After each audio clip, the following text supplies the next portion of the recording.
Minsan, mapapatanong ka na lang talaga.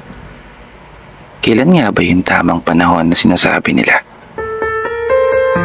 Kailan nga ba yung tamang oras? O yung tamang pagkakataon? Na kung saan, sa pagakbang ng mga paa, ay umaayon ng tadhana sa gusto nitong direksyon. Sa gusto nitong puntahan. Sa lugar na pangarap nitong lakbayin. Sa sitwasyon na kung saan lahat ng mga plano ay malayang nakikipaglaro sa mga bituin na makikita mo sa kalangitan. Mga hiling na nakikipag-abulan sa takbo ng kapalaran na walang kasiguraduhan kung mapagbibigyan. Mga pangarap na nakikipagtagu-taguan sa tadhana ng mapagbiro na hindi mo alam kung paano ituturo ang tamang daan. Kasi kailan ba yung tamang panahon para sa akin? Kailan ba yung tamang oras na ako naman yung papalarin? Ako naman yung magiging masaya. Ako naman yung pipiliin ng magandang kinabukasan na matagal ko nang pinapanalangin.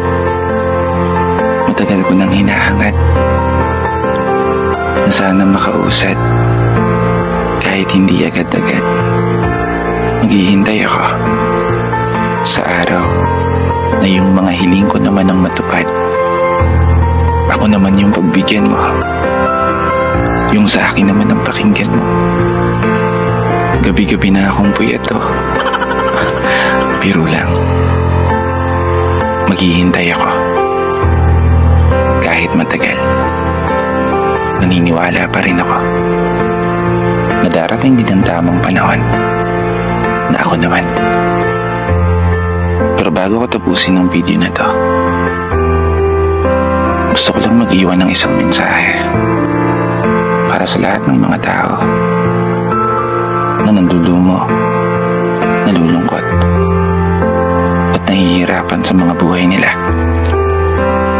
Yung pakiramdam na tila ba hindi umuusad ang iyong mga paa. Huwag ka mawawalan ng pag-asa. Kaya yan. Laban pa hanggat humihinga pa.